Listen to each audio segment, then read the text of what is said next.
Hello friends, welcome to Gatha's Kalahut. ഇന്നത്തെ വീഡിയോയിൽ നമ്മൾ ചെയ്യാൻ പോകുന്നത് ചെത്തിപ്പൂ വെച്ചൊരു ഉണ്ടമാലയാണ്. ഇതൊരു റിക്വസ്റ്റഡ് വീഡിയോ ആണ്. ഉണ്ടമാല കെട്ടുവാനായി കുറച്ചധികം ചെത്തിപ്പൂ തന്നെ വേണ്ടിവരും. വീട്ടിൽ 2 നിറത്തിലുള്ള ചെത്തിപ്പൂക്കൾ ധാരാളമായി വിരിഞ്ഞു നിന്നപ്പോൾ ഇത് വെച്ചൊരു ഉണ്ടമാല കെട്ടാമെന്ന് കരുതി. അതിനായിട്ട് നമ്മൾ ചെത്തിപ്പൂ ഇതുപോലെ മുഴുവനായിട്ടും പറിച്ചെടുക്കണം. ചെത്തിപ്പൂവിൻ്റെ ഞെടുപ്പ് അവിടെ വെച്ചുകൊണ്ട് തന്നെ വേണം നമ്മൾ ചെടിയിൽ നിന്നും പൂക്കൾ ഇറുക്കുവാൻ. ഇതിന് ശേഷം നമ്മൾ ഇത് ഓരോ ചെറിയ ചെറിയ ഭാഗങ്ങളായിട്ട് ഞെടുപ്പ് ഉൾപ്പെടെ നമ്മൾ തിരിച്ച് വെക്കണം. ഞെടുപ്പില്ലാതെ പൂക്കൾ മാത്രമായി കിട്ടിയിട്ട് നമുക്ക് കാര്യമില്ല. ഉണ്ടമാലയാണ് ഉണ്ടാക്കുന്നത്, അതുകൊണ്ട് ഇതുപോലെ ചെറിയ ഞെടുപ്പുകളാക്കി വിഭാഗിച്ച് മാറ്റി വെക്കേണ്ടതാണ്. നമ്മൾ ഉണ്ടമാല കെട്ടുന്നത് പൂജ ആവശ്യങ്ങൾക്കും അമ്പലങ്ങളിൽ കൊടുക്കാനും വേണ്ടിയിട്ടാണ്. അപ്പോൾ അതിൽ മൊട്ടുകളോ അതുപോലെ തന്നെ ദ്രവിച്ച പൂക്കളോ ഒന്നും പാടുള്ളതല്ല. അതുപോലെ തന്നെ പൂക്കളിൽ 8 കാലി വല, അതുപോലെ മറ്റു ജീവികൾ, ഇതൊന്നും പാടില്ല. അതെല്ലാം നമ്മൾ ആദ്യം തന്നെ പൂക്കളിൽ നിന്നും അടർത്തി മാറ്റണം. ഒരു മൊട്ട് പോലും പാടുള്ളതല്ല. ഉണങ്ങിയ പൂക്കളും മാറ്റേണ്ടതാണ്.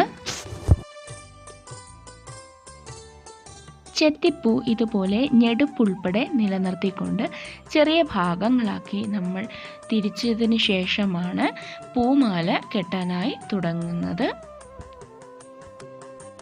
വാഴനാര് ഉപയോഗിച്ചാണ് നമ്മൾ ഉണ്ടമാല കെട്ടുന്നത്. ഇതിനു മുമ്പ് ചെയ്ത തുളസിമാലയുടെ വീഡിയോയിൽ നമ്മൾ എങ്ങനെയാണ് വാഴനാര് എടുക്കുന്നതെന്ന് കാണിച്ചിട്ടുണ്ടായിരുന്നു. എല്ലാവർക്കും അറിയാമെന്ന് കരുതുന്നു. നമ്മൾ വാഴക്കയിൽ നിന്നും അതിൻ്റെ ഉൾഭാഗത്ത് നമ്മൾ കീറുമ്പോൾ ഒരു സ്പോഞ്ച് പോലുള്ള ഭാഗം കാണും. അതിൽ നിന്നാണ് നമ്മൾ വാഴനാര് എടുക്കുന്നത്. ഇതുപോലെ തിന്നായിട്ടുള്ള വാഴനാര് നമ്മൾ നനച്ചിട്ട് ഇതുപോലെ കെട്ടണം. നനയ്ക്കുന്നത് എന്തിനാണെന്ന് വെച്ചാൽ വാഴനാര് ഇടയ്ക്ക് വെച്ച് ഡ്രൈ ആകുമ്പോൾ പൊട്ടിപ്പോകാൻ ചാൻസ് ഉണ്ട്. അതുകൊണ്ടാണ് നമ്മൾ വാഴനാര് നനച്ചതിന് ശേഷം കെട്ടുന്നത്. ഇതുപോലെ നമ്മൾ കെട്ടിട്ടതിന് ശേഷം ഈ കെട്ട് നമുക്ക് അഭിമുഖമായിട്ട് വരുന്ന രീതിക്ക് പിടിക്കുക. അതായത് ഞാനിങ്ങനെ ഇരിക്കുകയാണെങ്കിൽ എനിക്ക് നേരെ വരുന്ന രീതിക്കായിരിക്കും ആ കെട്ട് വരേണ്ടത്. ഇതിനുശേഷം നമ്മൾ ഒരുക്കി ഭാഗിച്ച് വെച്ചിരിക്കുന്ന ഓരോ ചെത്തിപ്പൂവിൻ്റെ ഞെടുപ്പുൾപ്പെടെയുള്ള ഭാഗം നമ്മൾ അങ്ങോട്ടും ഇങ്ങോട്ടും ക്രോസ് ആയിട്ട് വെക്കുക. അതിനുശേഷം നമ്മൾ ക്രോസ് ആക്കി വെച്ചിരിക്കുന്ന ചെത്തിപ്പൂവിനെയും അതുപോലെ തന്നെ ഒരു ഭാഗത്തെ വാഴനാരിനെയും കൈകൊണ്ട് അമർത്തി പിടിച്ചിട്ട് 3 പ്രാവശ്യം വലത്ത് വശത്തേക്ക് തിരിച്ചു കൊടുക്കുക. ഈ വാഴനാര് വലത്ത് വശത്തേക്ക് ഇതുപോലെ തിരിച്ചു കൊടുക്കുക. നന്നായിട്ട് പിരിച്ച് മുറുക്കി കൊടുക്കണം. ഇതിന് ശേഷം നമുക്ക് ഈ ഞെടുപ്പുണ്ടല്ലോ, അത് നമുക്ക് മാറ്റാവുന്നതാണ്. ഇത് 2 ഭാഗത്തു നിന്നും നമ്മൾക്ക് ഞെടുപ്പ് മാറ്റി ഇതുപോലെ വെക്കാം.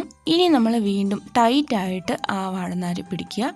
എന്നിട്ട് നമ്മൾ വീണ്ടും ഇതുപോലെ തന്നെ ചെത്തിപ്പൂക്കൾ വെക്കുമ്പോൾ പ്രത്യേകം ദ്വാരമുള്ളതും കേടായതും പൂക്കൾ ഇല്ലാതെ വരാനായിട്ട് ശ്രദ്ധിക്കുക.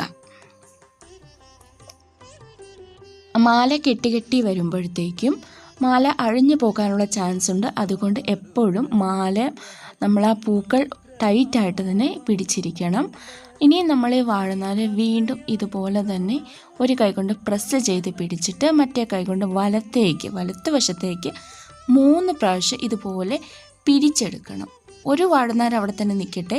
മറ്റേ വാഴനാര് ഈ വാഴനാരിലോട്ട് 3 തവണ പിരിച്ചെടുക്കുക.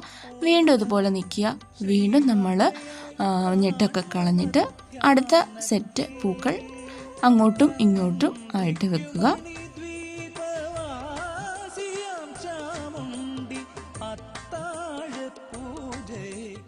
ഞാനിത് റിപ്പീറ്റ് ചെയ്ത് ഒന്നുകൂടെ കാണിച്ചു തരികയാണ്. നമ്മൾ ഇതുപോലെ അങ്ങോട്ടും ഇങ്ങോട്ടും ആയിട്ട് ചെത്തിപ്പൂക്കൾ ഞെടുപ്പ് അകലുവാണെങ്കിൽ നമുക്കത് കെട്ടാൻ സാധിക്കുകയില്ല, വളരെ പാടായിരിക്കും. അപ്പോൾ നമ്മൾ ഞെടുപ്പ് ഉൾപ്പെടെ ഇങ്ങനെ വെച്ചിട്ട് ഒരു വാഴനാര് നമ്മൾ കൈകൊണ്ട് പിടിച്ചിട്ട് മറ്റേ വാഴനാര് നമ്മൾ വലത്തോട്ട് 3 പ്രാവശ്യം പിരിച്ചെടുക്കുക. അപ്പോൾ അത് ടൈറ്റാകും. നമ്മൾ ടൈറ്റാണോ എന്ന് ഉറപ്പ് വരുത്തുകയാണ്. ഇപ്പം തന്നെ ഇതിൻ്റെ ഷേപ്പ് ഒന്ന് ഉണ്ട പിടിച്ച് വന്ന പോലെ ഉണ്ട്. കുറച്ചൊരു ഉരുണ്ട ഒരു ഷേപ്പാണ് ഇതിന് വരുന്നത്. ഇനി നമ്മൾ ഇതുപോലെ തന്നെ കണ്ടിന്യൂ ചെയ്ത് പോകുക. എന്നിട്ട് ഞെടുപ്പ് മാറ്റാനായിട്ട് പ്രത്യേകം ശ്രദ്ധിക്കണം. ഞെടുപ്പ് നമ്മൾ മാലയിൽ വെക്കാൻ പാടുള്ളതല്ല, പ്രത്യേകിച്ച് അമ്പലത്തിൽ കൊടുക്കുന്ന മാലയാണെങ്കിൽ അഥവാ പൂജ ആവശ്യത്തിന് എടുക്കുന്നതാണെങ്കിൽ ഞെടുപ്പ് ഒന്നും പാടുള്ളതല്ല. അത് പ്രത്യേകം ശ്രദ്ധിച്ചിരിക്കണം. ആദ്യമായിട്ട് മാല കെട്ടുമ്പോൾ മാലയിൽ നിന്ന് പൂവൊക്കെ അഴിഞ്ഞു വീഴാനൊക്കെ ചാൻസ് ഉണ്ട്. ഇപ്പോൾ ഞാൻ ഈ കെട്ടുന്ന മാല ഞാൻ ആദ്യമായിട്ട് കെട്ടിയ ഉണ്ടമാലയാണ്. പക്ഷേ എനിക്കങ്ങനെ മാല അഴിഞ്ഞൊന്നും പോയിട്ടൊന്നുമില്ല. നല്ല ടൈറ്റായിട്ട് തന്നെ നിന്നു. വലിയ കുഴപ്പമൊന്നുമില്ലാതെ എനിക്കിത് മുഴുവനായിട്ട് കെട്ടിയെടുക്കാൻ സാധിച്ചിട്ടുണ്ട്. ഇടയ്ക്ക് വെച്ചാൽ നമ്മുടെ വാഴനാര് തീർന്നു പോകും.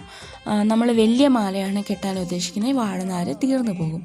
അപ്പോൾ നമ്മൾ അതിൽ ബാക്കി ഭാഗം കൂടെ വാഴനാര് കൂട്ടി യോജിപ്പിച്ച് കെട്ടിയാൽ മതിയാകും. ഇനിയും ഈ മാല കെട്ടിയെടുത്ത് പോകുന്നത് ഞാൻ കാണിക്കുന്നില്ല. അത് കുറേ അധികം തവണ കാണിച്ചതാണ്. അതുകൊണ്ട് അതിനി കാണിക്കുമ്പോൾ എല്ലാവർക്കും ബോറടിക്കും. അതുകൊണ്ട് ഞാൻ ഇനി ഈ മാല കെട്ടിയതിന് ശേഷമുള്ള വീഡിയോ കാണിക്കാം.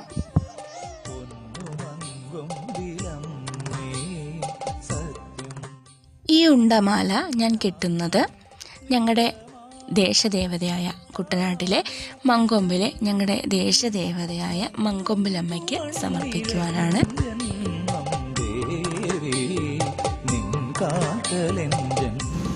ഇപ്പോൾ ഞാൻ ഈ ചെത്തിപ്പൂമാല moncompilammaയ്ക്ക് സമർപ്പിക്കുവാനായിട്ട് പോകുകയാണ്.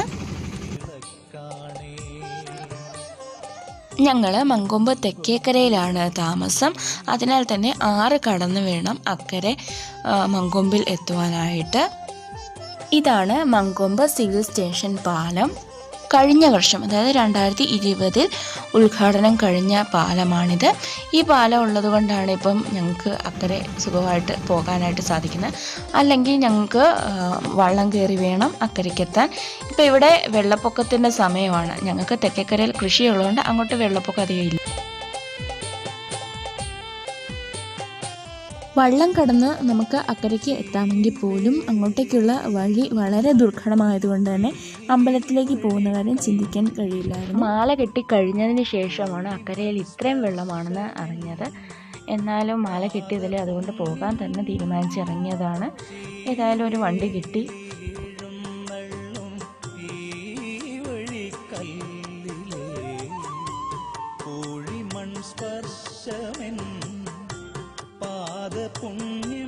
ഇതാണ് ഞങ്ങളുടെ മങ്കൊമ്പിലെ വഴി.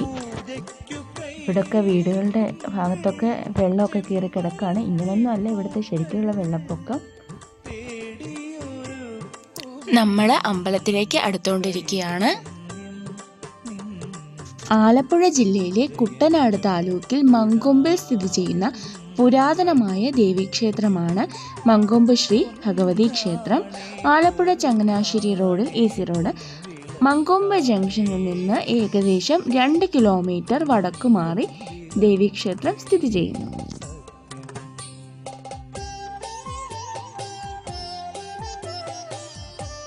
മലയാള നാടിൻ്റെ പുണ്യമായ പമ്പാ നദിയുടെയും മണിമലയാറിൻ്റെയും സംഗമസ്ഥാനത്താണ് ഈ ക്ഷേത്രം സ്ഥിതി ചെയ്യുന്നത്. ഇവിടെ ദേവിയുടെ ദാരുവിഗ്രഹമാണ് പ്രതിഷ്ഠിച്ചിരിക്കുന്നത്. പടിഞ്ഞാറോട്ട് തിരിഞ്ഞാണ് ക്ഷേത്രത്തിൻ്റെ ദർശനം. 5 പൂജയ്ക്കും 5 രൂപങ്ങളിൽ വിളങ്ങുന്ന മഹാമായയാണ് ശ്രീ moncompilamma.